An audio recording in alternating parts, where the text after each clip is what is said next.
Hi guys, I'm Mama Bear to Many. I am mom to 14 children. Yes, 14 children. And being a mom to 14 children, I have learned over the years a ton of ways to save money. So this month I thought I would go through and I would share with you. I have two huge lists that I wrote of money saving ideas that I've just thought about that I do on a consistent basis, and just wrote them all down. So I am just gonna go through these guys really quick, and then throughout the month what I'm going to do is maybe break down some of these other things into smaller portions, as far as like, this will save you in your food section, this might save you in your household section, those types of things. So right now I am just going to give you a whole bunch of them, and I'm only listing them off. I'm not going to give you all the details, but be watching out for those other videos that are going to break these down. Okay, and these are in no order. This is just like things that I just jotted down on a piece of paper, like, okay, they need to know about this, and I just kept going. All right, so let's see. These are ways I have saved money, maybe not on a consistent basis like all the time, but I have used throughout my years of parenting. So cloth diapers, hanging your laundry, turn your thermostat down, even by 2 degrees. Turn it down, wait 30 days, 2 degrees again. Okay. Take less showers. Yes, you do not need to take a shower every day. It will actually be better for your body if you do not take a shower every day. It's better for your skin. Wear clothing more than once. Stop buying bottled water. Do you know how much money people spend buying bottled water? Stop buying convenience foods. Shop the outer aisles. Don't buy books. I know I'm a book lover too. We'll talk about this in another video on what we do about book lovers and not buying books. Don't buy DVDs. Same thing. Don't buy name brand clothing or buy it used. Buy used clothing. Buy used appliances. Don't eat out. Get water at restaurants. If you are going out to eat, get water at those restaurants. Gardening, sewing or mending your clothing. Preserving food when it's in season. Eating soup. DIY on home projects. There is YouTube out there and you can learn how to do so much and DIY pretty much anything with YouTube. Trade goods and services. We'll talk a lot about that in a future video. Eat leftovers or recreate leftovers. Save things like buttons, zippers from clothing so you can use them at a later time. Scratch cooking. Pay with cash. Pack a picnic. Don't buy coffee out. Use cloths and drying towels instead of paper towels. Give DIY gifts. Buy whole or half a cow. Buy at the butcher. In case lots. Make your driving count. Take all your appointments and shove them all together into one appointment. Or not one appointment, but like one trip. If you're going to town, do 5 things when you go to town once a week or whatever you do. Do it all together. Don't just jump in there and go every single time you want something. Same with grocery stores. Plan out your shopping. Do not just grab an ingredient. That will save tons of money. Bring your snacks. Use meal stretchers like beans or lentils, rice, veggies, cauliflower rice. Buy veggies in season. Don't buy pre-cut veggies. Change your oil. You're paying a lot of money for somebody to cut up your vegetables unless they're on clearance, but make sure you know what you're talking about. Make your own oil. Change your own oil and filters on your vehicle, or find some place that does it for really inexpensive. We found with bigger vehicles, it makes more sense financially for us to go to Walmart and get them changed, because the amount of just the filter and the oil actually costs us more money than to get it changed there. Let's see. Save your seeds. Make leftover soup. Learn to bargain, discount yard sales and thrift stores. So you can go to yard sales and you can go to thrift stores, but you have to bargain shop at those discount places, and then you're going to get the maximum discount for your dollar.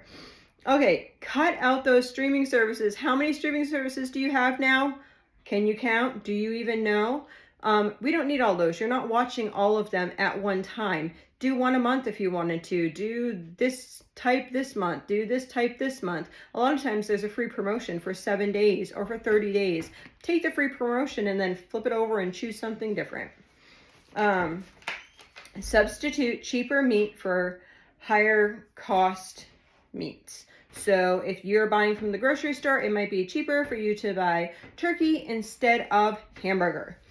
Make a meal plan, and do that by, start that off by planning with what you have on hand.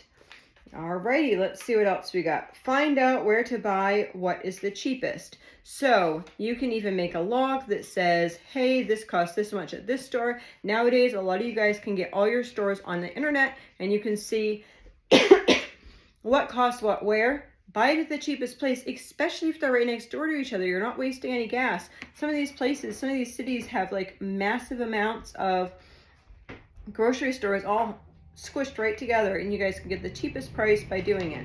And that does not necessarily mean buying at Walmart. Sometimes these higher cost stores, you'll actually get a cheaper deal when they want to mark things down.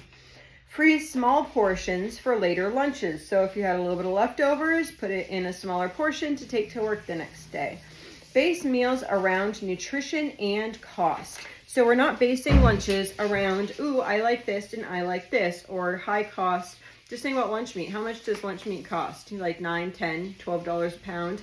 But if you bought a turkey and you use that and you cut it up, I got mine for 50 cents a pound. Anyway, check gas prices and look for discount cards at your gas stations. A lot of the gas stations now, I know Irving and Shell, they have discount cards that you can sign up for to save some gas money. There's also different things like Gas Buddy and a couple other places for big city areas that you can find your cheapest gas price in the area that you're at. Let's see. If you're buying those cheaper in-season veggies, then you're able to use those as your meal structures. For instance, cabbage is really cheap in the fall, so if you shredded cabbage and use that inside of like a casserole with meat, then it would stretch that meal even further. So use what's in season in order to do that. For large families, most of the time it makes more sense to buy a season pass or a membership. It would be easier and less expensive to do those things. So if you're looking at a certain price per head or per person, but yet in a membership, it includes all children under the age of 18, a lot of times it would be cheaper. Or if you plan on going to someplace more than once, then a lot of times it's cheaper to buy a membership to that place. You can do that for museums. You can do that for zoos. You can do that for national parks. A lot of times have if there's like different programs or whatever through national parks, which brings up the next one, which is if you have a 4th grader, your park system is free. You just go in, tell them you have a 4th grader, and I think it's called the NPS, National Park Service, will give you a pass that you can go for free to there. I think it's also available for disabled people, and there's a good discount or free, I can't remember, for veterans and military families. So make sure you check those things out because that will help you get outdoors more too. Okay, so making your own cleaning supplies, that is huge, huge, huge. That's one of the first things that I did. Make your own soaps, your own shampoos, any of your bath and body products. Cook on a wood stove. If you are heating your house with a wood stove, you might as well cook on it and save yourself a bunch of money. Make sure you change your filters for anything that you have, for your furnaces, for your heat pumps, anything like that. Always change or wash out or whatever you need to do for those things, so make them work more efficiently. Change your water heater to an on-demand heat pump or any type of on-demand system will save a bunch of money, so you're not constantly running that. There are a lot of programs out there. I know Efficiency of Maine in my state has a lot of programs out there for rebates for heat pumps. Some places even have assistance helping lower income families get heat pumps in. My aunt used to work for a company that did that. So just make sure you check out all of those avenues for yourself and your family. Ask for discounts. If you're a senior, military, some places, just depending on who you are, make sure you ask for those discounts. Even thrift stores. I know I was with my mother one day at the thrift store and she got senior discount at the Goodwill. So make sure that you're always checking for those discounts.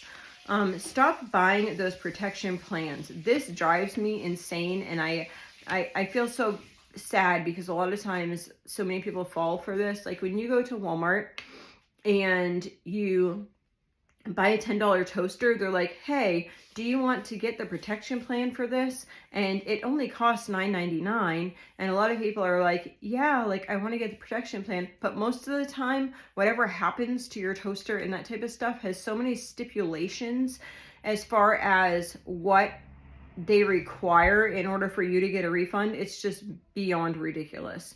Or whatever happened to your thing is not the thing that was actually covered under that protection plan. So most of the time, people are not getting use out of the protection plan. So why bother with it? Let's see where we're at. Delete. Okay, this is a good one. Delete your credit card information. So you need to put it in every time you purchase. I think so many people are such impulse buyers that you want to buy something and you have all your information, say Amazon, for instance, you have all your information into Amazon and you are like, oh, I really would love to have this to eat. You might put it on Amazon or this to whatever, or you see some beautiful Pinterest worthy like home and you're like, I have to have that. And then you go and you purchase it. There's two things that you can do to help that impulse buying right there. One is you only make purchases. For me, I only make purchases on the days my husband gets paid, and that would be every 2 weeks. So you don't purchase every single time you're like, hey, I want that. I might put it in my cart, but then on the day that he gets paid, then I make the financial decision of if I really want and need that item. So not making those impulse purchases, but also making sure you're taking your credit card or your debit card information out of the systems. So every time you want to purchase something, you don't just push click. You have to actually go find your pocketbook, take out the debit card, pull it out, plug in all the information, and then it would really be worth your time, right? Like if you're making the effort to do that, then most likely you really want, or that item is meaningful to you, okay? So just that stops the like immediate gratification impulse purchases, those two things. All right, let me see. Delay. Okay, that was delay the purchases. So cut your family's hair. I know it sounds crazy. We do trim our own hair. I used to actually cut my own hair into different styles. And there are lots of videos on how to do that. So I used to like flip my hair upside down and I would just cut straight across, and that actually gives your hair layers to it. I no longer do that. I just trim it if it needs to be trimmed. I trim the girls' hair if their hair needs to get trimmed. I bought like cheap clippers, and I've always used cheap clippers, like under $30 to trim the boys' hair. I have learned all different things. You can YouTube how to do fades or how to do all those different things, but it's going to save you a boatload of money. I don't know how much a haircut costs, but I can imagine if we brought, 14 people every other month even to go get their hair cut, that it was going to be a lot of money. Let's see. Oh, use YouTube for audiobooks. There is a thing, it's called Liverbox, something like that. Liverbox, I think it is, recordings. And a lot of the old-fashioned audiobooks will be on YouTube. So currently we are working on 2 different audiobooks. One is Five Little Peppers, and the other one, there's actually quite a few Five Little Peppers. We're on like the 3rd book. I forget what it's actually called. So Five Little Peppers is one of them, and the other one is we're working through the Anne of Green Gables series, and all of those are available on YouTube, so you can just listen to it for free. Another thing is go to different podcasts, and there are some great podcasts out there that you can actually download. So if you're in a place that's not available for like internet or whatever, if you're driving or something like that, you can use those as well. We really enjoy Real Cool History for Kids. Sometimes like 1,000 Hours Outside is fun. There's actually quite a few that we like, but Real Cool History for Kids is probably top notch on the ones that my kids really enjoy. And one thing I like about hers is it's loud enough. So if we're in the vehicle, it's loud enough with one of those little Bluetooth speakers. Our friends Herding Little Cows, they bought us a little Bluetooth speaker because I didn't even know that there was such a thing as one of those things. Okay, so another thing is check sales after holidays. We just had Christmas. I found lots of things on sale after holidays. Another time is checking things when they are switching over to the next season, is checking things out then. Also, when those times are coming, also check out Marketplace, because like after Christmas, if somebody just got a new sofa for Christmas, they are going to put it on Marketplace and they just want to get it out of their house because, or Craigslist or Uncle Henry's or whatever it is, they just want it out of their house so they don't have to deal with it, so they can have their beautiful new set. Okay, that was one of my papers. I have another paper here, and I don't know if I might have done a little bit here and there. So let's see, like crossed them over and said the same thing. So I'm just going to kind of read through it a little bit. I was doing this while somebody else was driving. Pack a lunch to go to work, or pack your husband's lunch or your spouse's lunch to go to work. That's going to save you a lot of money. Check insurance policies. Make sure that your insurance that you have is the lowest price possible. Call a couple different companies. Make sure that you have the best price possible. Another thing is to check your internet companies and do the same thing. Make sure you're getting the best price possible. And then sometimes, even if you call one of these places and then call back the original company, like, I want to make sure that I'm getting the same benefits, and explain to them that another company is offering it to you at a cheaper price. They might automatically find a cheaper discount that you might be able to get. Okay, so let's see. Make a zero-based budget. I talked about that on another video that I did on budgeting. Make a food budget. Switch your cards to 0% interest cards.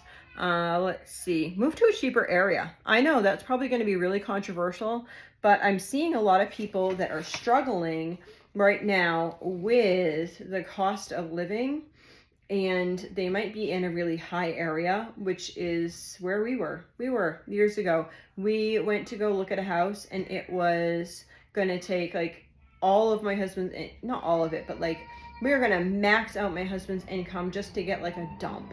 And we were like, we're not doing this. We packed up everything and we moved 9 hours away, and we moved up here. We couldn't see ourselves living in a place that was so expensive that we couldn't actually live, because living is not working so hard that you can't spend time with your family, or it shouldn't be. Living is like being able to live your life. Anyway, don't be afraid to move to a cheaper area. Okay, a couple more. So, doing your own nails. I don't do my nails, but people who do their nails, do your own. Or don't go to the spa and like all those fancy things like that, or do those things yourself. Weigh out your vegetables. So you just go to the store, and if there's a 3-pound bag of apples, then you would go and you would weigh a couple bags that looked kind of fairly full, and the ones that weighed the most is the ones that you would get, because they have to be over the 3 pounds, but it doesn't mean that some of them are going to be like narrow. Say if it was over 3 pounds but under 5 pounds, well, you might be able to find like a 4.5 pound, because you can't cut like half an apple and make it exactly 4 pounds. So you want the ones that are going to be heavier, because you're going to get more produce per bag. All right, let's see. When something is on sale or a deep discount, stock up on it, and stock up on it some more. Whatever your budget will allow yourself to stock up on it. Look for markdown stickers. You can even talk to the produce manager or the butcher and ask them when they do mark things down. Let's see. Oh my goodness, this is huge, you guys. Keep a well-stocked pantry. You should be able to make at least a month's worth of meals without going to the grocery store. I mean, convenient stuff, okay, great. Maybe you want to buy lettuce or something like that, but you should be able to feed your family without an issue for at least a month. I mean, our ancestors always used to keep a very well-stocked pantry. And I think that there's a reason behind that. And you don't have to always run out and spend the extra money if it's stocked. But how do you stock that pantry? By buying the sale items at their cheapest, by buying in bulk. Make sure that you check unit prices. The unit price is the little orange price, and it will tell you how much an item is per unit, per ounce, per whatever the unit is.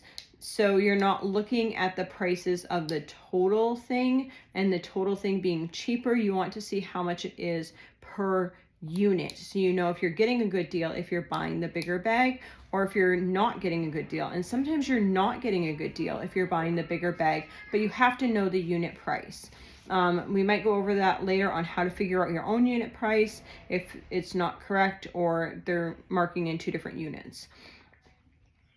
Okay, so buying from a local farmer and letting the local farmer know that you're interested in anything that they might have an excess of, and that you'd be willing to buy that in bulk. For years, I let a woman know that I was interested in buying anything that she had end of season in bulk. I would be happy to purchase it, and I got lots of stuff that way, and then I was just able to preserve it. Okay, drink water. So simple, but don't feed your kids juice. Drink water. Mom drinks water. I drink coffee too, but main staple is drinking water, not other beverages. It's healthier for you, and it's gonna save you a lot of money. Let me see. Ask managers of the store if you can buy like a whole case of produce that's on sale rather than just little bits. Let me see. Avoid prepackaged snacks. This is huge. I see this all the time. So people are buying these little fruit snacks or these little cracker packets or whatever. Those are so expensive. The only time I do those is if we're like camping. We're buying like special things for camping. And that's mainly just because I want something that's not going to go bad or get smushed or who knows what, but don't buy the prepackaged stuff. Alrighty, let's see. I think we are almost done. Just using alternatives, I guess, to what you are looking at. Don't be afraid to like swap things out for cheaper things. So swapping out different meats, swapping out a different vegetable that might be cheaper. Just making swaps or whatever is really helpful. I have probably oodles more that my brain cannot think of currently, but I also want to go over all of those things in more detail, but I want to know what you want to know more about down in the comments below. So if you can let me down, if you want to let me know down in the comments below what interests you and where you want to save money most, I would be happy to answer any questions. I really enjoy helping parents save money. I have been on a lower budget for years. I think that our budget now is kind of high for groceries, that is. But I definitely see with this inflation, like just rising and rising and rising, like to me, it's kind of hard to even plan because I always figure out like my dollar amount and then budget everything in and whatever. And it's really hard to plan things out when you don't know what it's going to cost when you get to the grocery store. But make an estimated guess, allot yourself a certain amount of money for that specific item. Make sure you're shopping the way that I mentioned some of these things, and try to save some money. And if we all just work together I think that we'll be able to bless one another, let each other know. Like, maybe I don't have a lot of sales where I'm at, but if you guys write, like, if you got a really good deal, write it down in the comments below so someone else can get that deal too. So I hope you all have a blessed day. If you want to share ways that you save money, pop that down in the comments below as well. And we are just going to go over a bunch of money saving ideas over this month and digging deep into all those things. I need to reevaluate my budget as well, because things are just a little bit crazy, and we have a lot more doctor's appointments, which means a lot more travel, which means a lot more money, because going to the doctor's is not 5 minutes away. It's 2 hours away. It's, you know, a tank and a half of gas. So just trying to figure out all those things, reevaluating. Make sure you reevaluate before you get in a real pickle. And I hope you all have a blessed day.